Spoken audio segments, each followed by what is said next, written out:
Practice was great. Coach Chiswick likes to run our program here at Auburn like an NFL football team, and basically we had an NFL special teams practice today, and allowed us to hone in on some of the things game plan wise, and we were also able to go back and refine some of the other things that we haven't touched on in a while since our last ball game.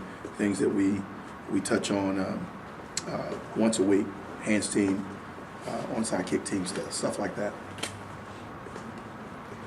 So this is strictly special team practice? This was strictly a special teams practice. I'm sure you guys are so disappointed in that, but that's what we did.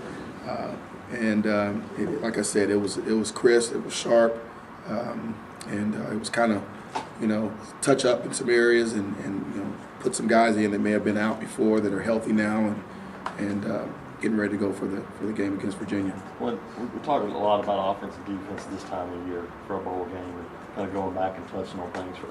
For special teams, all those young guys play special teams. How big is this bowl practice for them, just to kind of go back and touch on all that stuff? Well, all of our guys play special teams. We're not just a young guy on special teams guy like we were last year.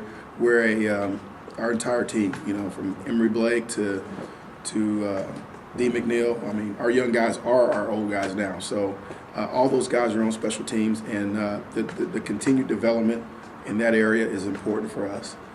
As good as we played this year, and I'm able to say that now that it's over, finishing up number 1 in the conference in kickoff coverage, number 1 in the conference in kickoff return, number 3 in punt. If you add those 4 categories up, we're number 1 in the SEC in special teams by all 4 of the categories. Our continued development in that area, the work to get better, is essential to the development of this program.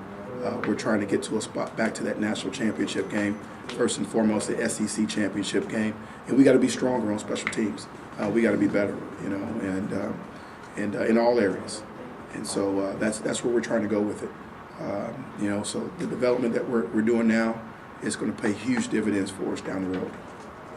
Jay, how much did Stephen Clark improve from last spring, this past spring to the end of the season?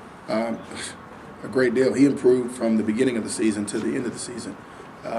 He's striking the ball more consistently.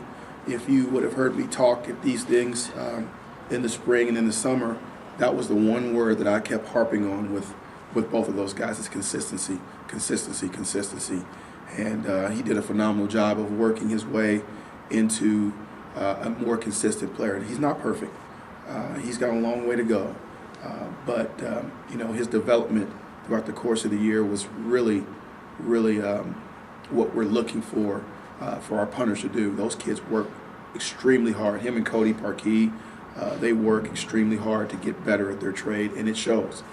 They're not complaining about having to do some of the things that our guys, when I first got here, they were like, why are we doing that? Why are we doing this? Those guys, they've been here since the beginning. We recruited those guys, and we brought them in, so they know how we run our program, and they bought in, and they're reaping the benefits on the field. With Stephen's leg strength, has the guy's got the potential to get even better, you think? I do. He's gotten better from last year, this year. Last year he was, I want to say 33, 34-yard average guy in the 3 or 4 games that he played. Well, this year his average is like 42, 43.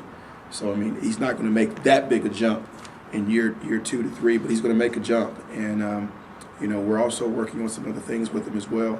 I don't know if you guys realize we're a directional punt team. We try to pin guys in a quarter of the field and keep them there. And he's going to have to get better at going both directions there. So he needs that improvement as well as striking the ball with a little bit more distance and maintaining his hang time. That's what we're looking for.